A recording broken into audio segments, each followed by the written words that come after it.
போகும்போது கொஞ்சம் கதை அடைச்சிட்டு போ. கண்டிப்பா அடைக்கணுமா? ஆமா, அடைக்கணும். நீயே வந்து அடைச்சிக்க. கொஞ்சம் அடைச்சிட்டு போயேன். அப்படி அடைக்கணும்னா நீ என் காலில் விழு. ப்ளீஸ், இப்படி பண்ணாத. கொஞ்சம் அடை.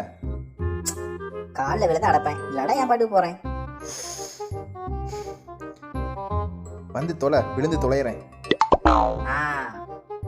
இந்த காலு விழு.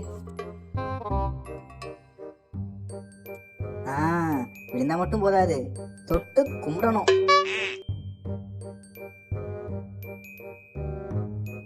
அது இப்போவாது போச்சுல, கொஞ்சம் அடைச்சிட்டு போ. நானும் அடைக்க மாட்டேன், வேணா வந்து அடை. போயிடா.